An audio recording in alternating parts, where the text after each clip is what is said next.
ternyata dengan syarhus sadar yang Allah berikan kepada Nabi Muhammad, akhirnya Nabi jadi berlapang dada terhadap gangguan-gangguan orang di sekelilingnya, termasuk Abu Lahab, Abu Jahal. Abu Jahal itu memfitnah Nabi itu udah habis-habisan. Termasuk nanti Suhail, seorang laki-laki Mekah yang dia itu bisa dibilang kayak wartawan dan juga penulis. Dia mengubah opini publik dari yang mereka respect kepada Nabi Muhammad jadi malah jadi benci, hatersnya Nabi Muhammad. Gara-gara apa? Opini publik itu dibikin oleh tulisan-tulisan, kalau dulu bahasanya bukan tulisan, syair-syair Suhail. Dan Nabi menghadapi orang kayak gitu, sehingga kadang-kadang Nabi sedih tapi tidak sempit dada. Arti sempit dada sampai Nabi meninggalkan mereka enggak. Kalau hijrah itu karena perintah Allah, bukan inisiatif Nabi Muhammad.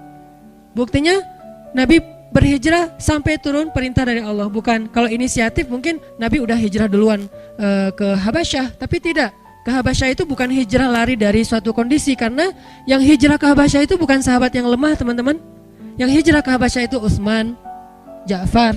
Kalau kita lihat kedudukannya di Mekah sebetulnya nggak terancam. Utsman keluarganya kuat, nggak ada yang berani ngancam Utsman. Ja'far keluarganya juga kuat, kabilahnya kuat, nggak ada yang ngancam Ja'far. Utsman dan Ja'far ini tidak dalam kondisi tertekan sehingga hijrah ke Habasyah. Terus kenapa hijrah ke Habasyah? Membangun network, membangun hubungan keluar dari Mekah supaya nanti Islam ini bisa berkembang, ekspansi. Kalau mau dibilang lari dari kota Mekah, harusnya hijrah itu orang Habasyah sendiri dong. Bilal kan itu aslinya orang Habasyah ya, kenapa nggak pulang kampung aja? Toh dia di Mekah dalam keadaan dizolimi, lemah, nggak punya siapa-siapa. Kalau seandainya hijrah ke Habasyah misinya adalah lari dari siksaan orang Mekah, harusnya yang pertama hijrah itu Bilal, bukan Utsman dan Ja'far.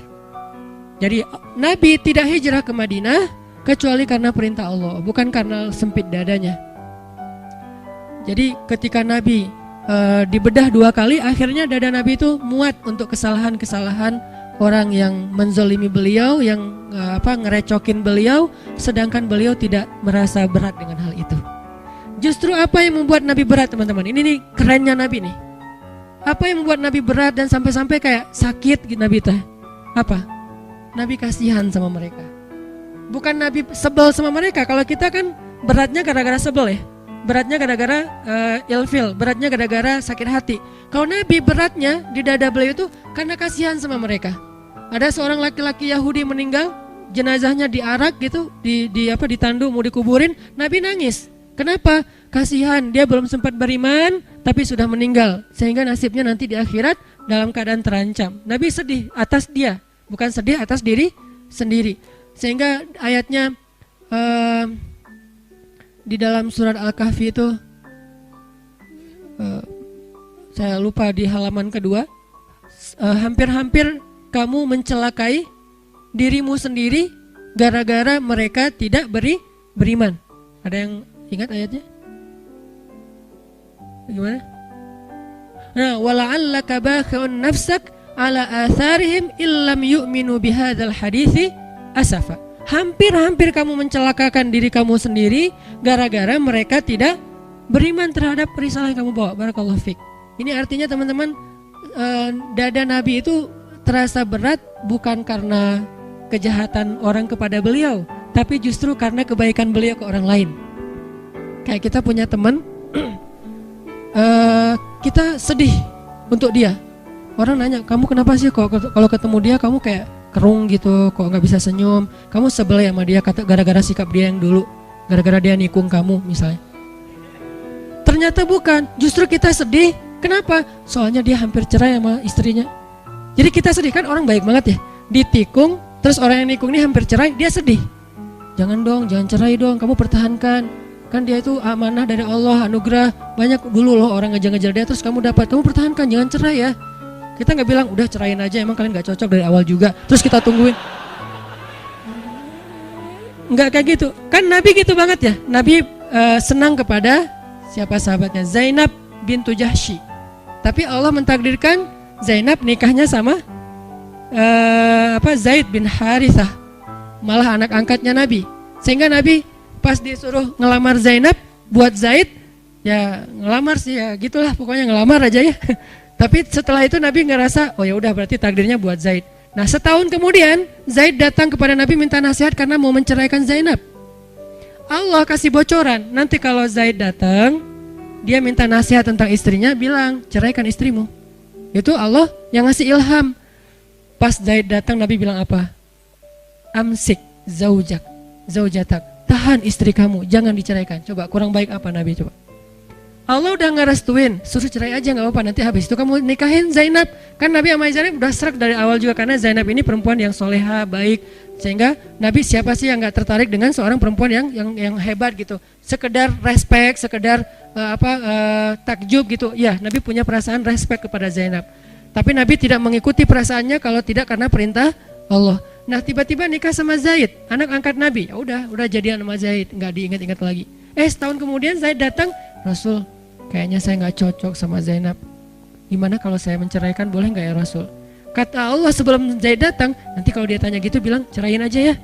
Kata Nabi, jangan, tahan istrimu. Coba gimana? Saking baiknya Rasulullah SAW, itu lapang dadanya Nabi ya. Tapi qadarullah, namanya Allah tentukan mereka emang bertahannya cuma setahun. Pulang-pulang walaupun Nabi bilang tahan istrimu, Zaid menceraikan juga Zainab. Setelah menceraikan Zainab, masa idahnya beres, Allah bilang datanglah kepada Zainab, lamar dia untukmu. Nabi berat. Kenapa? Gak enak sama Zaid. Coba. Padahal kan udah gak ada hubungan, tapi tetap gak enak sama Zaid. Masa Zaid cerai terus langsung saya nyamber gitu kan ya, kayak nampung banget gitu, ditunggu-tunggu banget. Jangan-jangan selama ini Zaid gak berkah tuh gara-gara doanya mungkin, ya Allah mudah-mudahan gak harmonis, cepet cerai atau apa. Kan jadi kayak gak enak gitu kan. Jadi Nabi itu orangnya ra'fah banget, jaga perasaan orang banget, gak enakan banget. Kenapa? Syarhus sadar. Beliau lebih mending beliaunya yang dibikin gak nyaman daripada bikin orang lain gak nyaman. Itu Nabi banget tuh. Beliau lebih memilih biar saya aja deh yang repot, yang jadi riwah, tapi jangan ngeriwahin orang lain. Itu Nabi banget tuh. Ini namanya syarhus sadar. Makanya Allah bilang, alam nasyrah laka sadrak ya Muhammad, wa wada'na anka wizrak ya Muhammad, alladzi anqadha dhahrak ya Muhammad, wa rafa'na laka dzikrak ya Muhammad. Kemudian Allah bilang, fa inna ma'al usri yusra, inna ma'al usri yusra. Itu motivasi.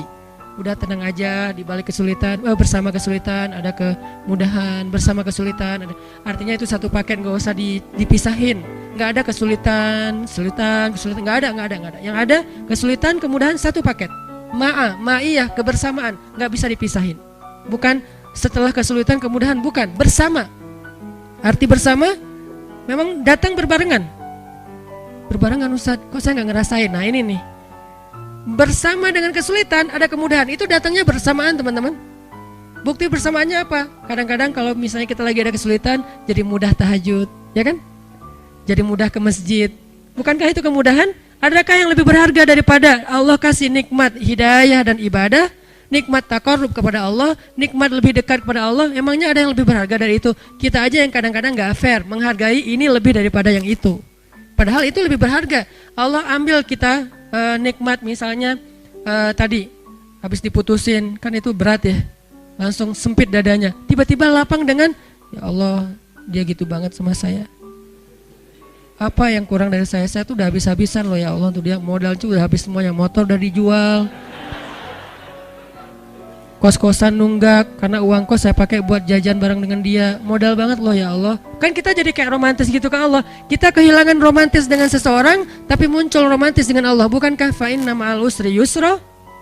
Dan itu yang paling sering. Belum lagi nanti setelah itu, setelah romantis sama Allah, Allah kasih hadiah-hadiah, Allah kasih kejutan-kejutan dan seterusnya. Jadi Allah kayak ngemotivasi Nabi Muhammad SAW. Artinya lapang dadanya Nabi itu bikin beliau bisa bertahan. Sesekali sedih ada, kayak Nabi pulang habis dilemparin kotoran, Nabi pulang habis dilemparin dan berdarah-darah, terus Nabi pulang ketemu Khadijah. Ini nih luar biasanya ya. Cari siapa? Khadijah. Siang hari mencari Khadijah, malam hari mencari Allah. Siang hari cari siapa? Gak ada Ustadz. Ya udah. Kalau belum ada Khadijah ya udah, malam hari aja andelin. Siang hari cari temen, main kayak pengalihan gitu ya, pelampiasan. Free dive terus nggak muncul-muncul, nggak apa-apa. Yang jelas cari sesuatu yang bisa bikin kita syarhus sadar, lapang dada gitu. Kemana lagi ya, main kemana lagi ya nggak apa-apa lah. Tapi kalau Nabi, karena alhamdulillah beliau udah punya Khadijah yang solehanya super duper luar biasa, Akhirnya pulangnya mencari Khadijah. Zammiluni, zammiluni, selimutin aku, selimutin aku. Itu kan bahasa manjanya Nabi ke Khadijah ya. Sehingga Khadijah menyelimuti Rasulullah, bukan terus ditinggal ke dapur, enggak. Diselimutin dan didekap oleh Khadijah, dibikin nyaman oleh Khadijah. Dalam pelukan Khadijah lah turun ayat ya ayyuhal muzammil. Dalam pelukan Khadijah lah turun ayat ya ayyuhal muddatsir.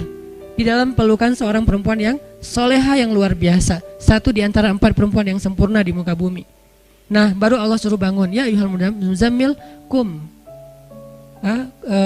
Kumil laila illa qalila. Kumil lail. Bangunlah di malam hari. Curhat, ada apa hambaku? Jadi pertama curhatnya kepada istrinya. Karena kenapa? Baru pulang langsung Khadijah zammiluni, Khadijah zammiluni. Dipeluk oleh Khadijah, diselimutin oleh Khadijah. Terus Nabi cerita apa yang terjadi di luar. Kemudian Khadijah memotivasi Nabi, menenangkan Nabi. Nabi tertidur, ya ayyuhal muzammil, kumil laila illa qalila, nisfahu aw inqus minhu qalila, aw zid alaihi waratil qur'ana tartila. Dan seterusnya, inna nasyi'atal lail hiya asyaddu wat'an wa aqwamu qila. Intinya adalah Nabi pernah ngerasa sedih ya, tapi nggak sampai buat dada beliau sesek, nggak. Langsung Allah tenangkan. Gimana? Ternyata salah satu syarat syarhus sadar menikah. Salah satu cara mendapatkan syarhus sadar adalah menikah. Jadi kalau kita pengen lapang dada dari semua masalah di luar, nikahlah. Ustadz, justru dada saya sempit gara-gara nikah nih Ustadz. Wah, susah nyari jawabannya nih kalau kayak gini. Kalau sempit gara-gara nikah gimana Ustadz? Ya udah, cara yang kedua, billaila illa qalila. Bangun malam-malam, mau setengah malam, mau kurang dari itu sedikit, mau lebih dari itu sedikit. Ini keleluasaan dari Allah, kelonggaran, terserah deh. Dan Ustadz, saya kalau bangun malam gak tahu baca apa. Waratil Quran. Terus kata Allah, faqra'u ma tayassar. Baca aja yang paling mudah-mudah yang kamu bisa. Yang mudah itu lagi Ustadz. Gak apa-apa, Allah gak pernah bosan kau dengan ayatnya. Kita doang yang bosan. Kita emang orangnya membosankan sih. Mungkin suara kita yang membosankan, bacaan kita yang membosankan, bukan ayatnya ya. Kadang-kadang ayat yang sama dibaca oleh orang lain jadi gak bosan kan ya. Misalnya Al-Fatihah atau Qul huwallahu ahad. Qul huwallahu ahad, Allahus samad. Bosan kan? Datang yang lain, Qul huwallahu ahad, kok enakan ya. Nah, berarti bukan ayatnya nih, vokalnya nih yang ngebosanin nih. Termasuk surat-surat yang lain, Al-Fatihah, Al-Kafirun atau apalah. Jadi insya Allah enggak lah. Walaupun agak-agak trauma juga kan diimamin dengan bacaan Al-Kafirun karena enggak beres-beres, muter. Ini kenapa Al-Kafirun rasa satu juz ya? Suratnya Al-Kafirun rasanya Al-Baqarah. Panjang banget enggak beres-beres. Artinya teman-teman, cara kedua ternyata buat ini agak-agak acak ya. Nanti disusun sendiri di rumah hasil obrolan malam ini yang enggak jelas. Cara yang kedua biar dapat syarhus sadar, qumil laila illa qalila. Bangun malam, curhat sama Allah, bilang ke Allah, masalah kita apa? Bilang dengan bahasa lugas nggak apa-apa, dengan bahasa kita romantisan ke Allah itu nggak usah resmi amat. Ya Allah, sesungguhnya apa ya Allah? Saya nggak bisa ngomong gitu, pakai lah gitu ngomong ke Allah. Udah, ya Allah sebisanya saya aja lah ya. Kan santai lah ya, nggak usah terlalu berat gitu, kecuali kita penyair lah ya. Duhai Allah, kan kadang-kadang motivator, seorang yang muhasabah kan doanya kayak syair banget ya. Ustadz Allah pengen bisa doa kayak Arifin Ilham, tapi pas dibikin-bikin, dijiga-jiga nggak bisa juga ya Allah. Ya udah deh, pengen kayak Agim gitu, kalau doa itu kayaknya romantis banget sama Allah, tapi nggak bisa. Ya udah deh, secapruknya saya aja ya Allah ya gitu. Nggak apa-apa, yang penting kita bukan maksud nggak sopan, emang bisanya gitu. Kita cuma bisa, ya Allah, ya gitu deh pokoknya. Nggak tahu mau ngomong apa, saya ini lagi nggak enak gitu ya Allah. Soalnya dia bisa-bisanya ya mengabaikan semua kebaikan saya. Curhat gitu ke Allah. Nabi Zakaria kan curhat. Gimana doa Nabi Zakaria?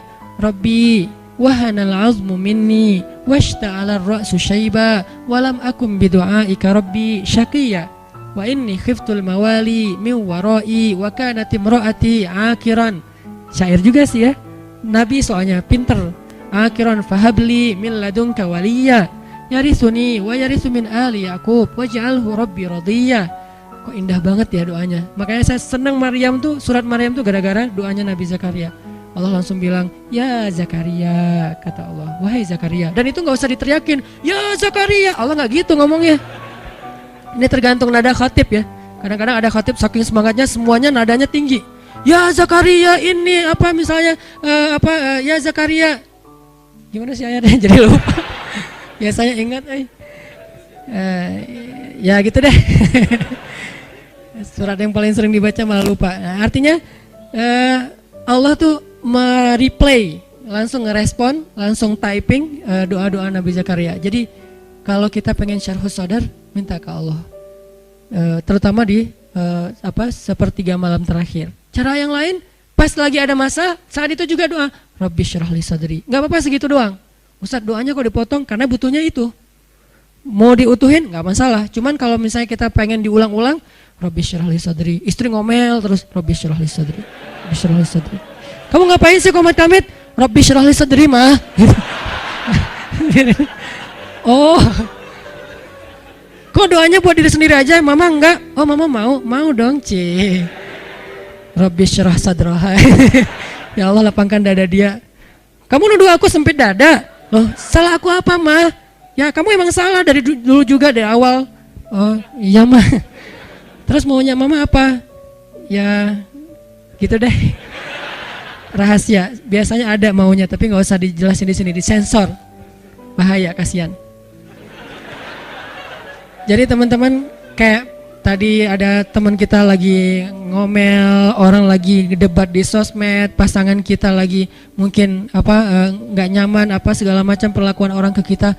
Rabbi syrah li sadri, Rabbi syrah li sadri. Minta sama Allah kayak Nabi Musa meminta kepada Allah. Sehingga ketika Nabi Musa ketemu Fir'aun, Nabi Musa bicaranya enak gitu. Terus kata Allah, idhaba ila Fir'aun faqula lahu qawlan layyinan. Pergilah kepada Firaun, ucapkanlah kepada Firaun itu ucapan yang baik, yang lembut, layyinan. Gimana coba mau ngomong ke orang yang paling dibenci dengan bahasa yang layyin, yang lembut? Itu susah loh. Emang Musa benci sama Firaun? Benci banget. Kenapa benci? Karena Firaun itu membunuh ribuan anak bayi Bani Israel bertahun-tahun, lebih dari 10 tahun.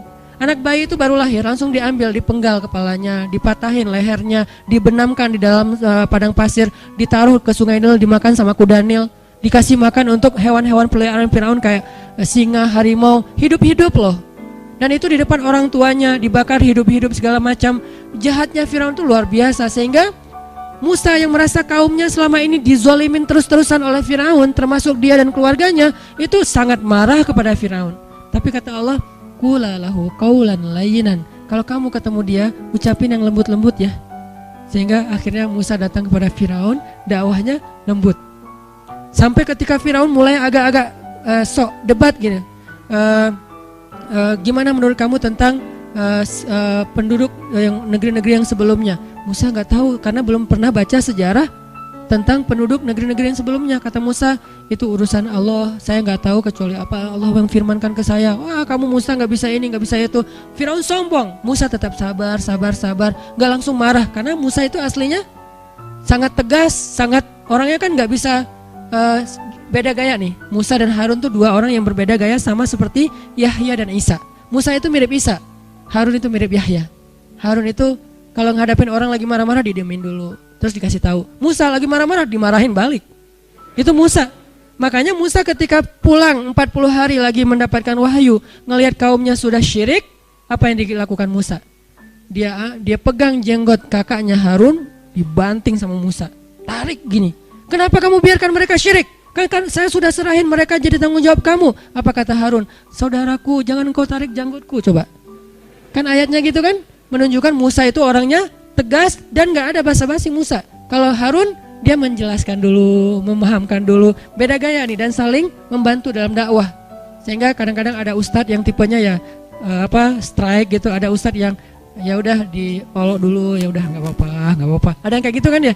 Ayah dan ibu juga kayak gitu, anaknya dimarahin oleh ayahnya, ibunya bilang ya udah besok diperbaiki ya gitu kan, selalu ada penyeimbang kan. Musa dan Harun tuh gitu banget teman-teman. Akhirnya Musa mengumpulkan kaumnya semuanya, dimarahin satu-satu dan disuruh untuk bertaubat dengan cara yang sangat-sangat berat. Ketika mereka syirik, Harun mengatakan, wahai kaumku, bukankah Musa baru saja meninggalkan kalian beberapa hari yang lalu? Artinya dakwahnya belum hilang dari ingatan kalian. Kenapa kalian sudah kufur? Bukankah Allah baru saja menyelamatkan kalian dari tenggelamnya di Laut Merah? Kenapa kalian sekarang sudah kufur kepada Allah? Difahamkan, diingatkan oleh Harun. Kalau Musa, sini kalian semuanya, udah bunuh diri, gitu. Ngeri banget kan ya? Ini beda gaya nih, Musa dan Harun. Tapi setelah Allah lapangkan dadanya, Musa gak gitu ke Firaun. Firaun marah-marah, Musa diamin dulu. Apa Musa takut? Enggak, bukan tipe Musa yang penakut. Orang dia dorong, gak ada orang, cuman toel doang mati kan ya. Lo Firaun masih ingat gak 15 tahun yang lalu? Apaan? Gua toel orang mati, lo mau digituin? Kan bisa aja. Apaan sih lo? Firaun digituin dong, Firaun mati kan. Sejarahnya nanti di Al-Quran jadi beda lagi kan. Firaun mati di toel Musa, kan enggak ya? Nah, kenapa gak ada adegan itu? Karena Musa gak marah. Musa berlapang dada. Ini pentingnya lapang dada. Sampai bisa ngadapin Fir'aun. Fir. Sampai bisa ngadapin Fir'aun. Nah, Nabi Muhammad juga kayak gitu. Gara-gara udah Allah lapangkan dada, alam nasyrah laka sadrak, akhirnya ujian-ujian yang dihadapi Nabi Muhammad, beliau hadapi dengan lapang dada. Salah satu yang terberat, suatu saat Bilal pernah nanya kepada Rasulullah SAW. Bilal apa Abu Hurairah? Abu Hurairah kalau nggak salah. Di tafsir Al-Insyirah, kata Abu Hurairah, ya Rasulullah, pernah nggak engkau melalui, Aisyah nanya, ya Rasulullah, pernah nggak engkau melalui satu hari yang paling berat dalam hidupmu? Kapan? Aisyah nanya, kapan sih hari yang paling berat buat Nabi dalam hidupnya? Kata Nabi, hari ketika saya datang ke Taif, lalu orang-orang di Taif itu melempari saya, mengusir saya, mencela saya, dan saya dikejar-kejar keluar masuk kebun kurma seharian. Itulah hari yang paling berat buat saya. Lalu ketika saya sudah selamat dari pengejaran mereka, saya berhenti di sebuah daerah namanya kebun Nakhlah. Di daerah Nakhlah itu tiba-tiba datanglah Jibril dan memperkenalkan saya dengan seorang malaikat. Jadi Jibril memperkenalkan Nabi dengan sesosok malaikat. Malaikat apa itu? Malaikat penjaga gunung. Kata Jibril, ya Rasulullah, ini malaikat penjaga gunung. Silakan kalau ada request ke beliau. Kata malaikat penjaga gunung, perkenalkan saya Rasulullah, saya malaikat penjaga gunung. Allah sudah memerintahkan saya ikuti semua permintaan Muhammad. Ya Rasulullah, kami sudah melihat bagaimana mereka memperlakukan engkau. Jika engkau mau, saya akan ambil 2 gunung ini, saya benturkan di kepala mereka. Kebayang gak? Bukan 2 batu, 2 gunung di kepala mereka digituin. Malaikat marah. Emang malaikat bisa marah? Bisa marah, bisa cinta, bisa marah, bisa kasihan. Malaikat, tapi tidaklah mereka marah kecuali karena Allah.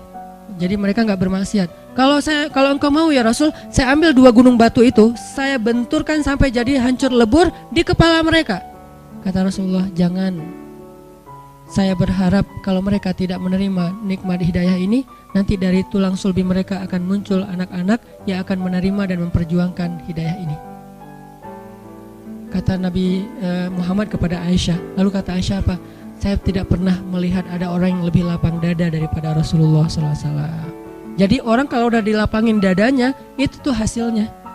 Apakah cukup segitu? Masih banyak adegan lain yang Nabi itu lapang dada banget. Dan terutama dalam kondisi keluarga beliau yang mungkin cukup rumit. Karena emang Allah amanahkan untuk beliau sekian banyak perempuan yang harus beliau nafkahi, yang harus beliau bahagiakan. Itu amanah dari Allah, bukan mau-maunya beliau. Allah yang amanahkan 1, 2, 3, 4 dan seterusnya. Untuk apa? Supaya mereka diperlakukan oleh Rasulullah dengan perlakuan yang baik. Kok mereka yang dipilih ya Ustadz? Karena mereka lah perempuan paling istimewa di muka bumi. Jadi saking sayangnya Allah kepada Aisyah, Hafsah, Ummu Salamah, Zainab, Maria, Sofia dan yang lain-lainnya, saking sayangnya Allah kepada mereka karena kesolehan mereka, akhirnya Allah hadiahkan untuk mereka seorang Nabi, Rasulullah SAW. Tapi tetap aja namanya perasaan kan ya, rumit kan, gak bisa dijelasin dengan teori-teori logis. Akhirnya Nabi harus berdamai, harus lapang dada dengan kecemburuan mereka, percekcokan di antara mereka, ngambeknya mereka, bapernya mereka, dan seterusnya. Nabi lapang dada. Dan kalau kita baca cerita lapang dadanya Nabi kepada istrinya, berat, luar biasa tuh ya. Sampai kita, wah susah kalau gitu ditiru. Tapi di sini ada pelajaran, ternyata lapang dada itu bisa bikin kita mampu menanggung yang tidak mampu ditanggung orang lain.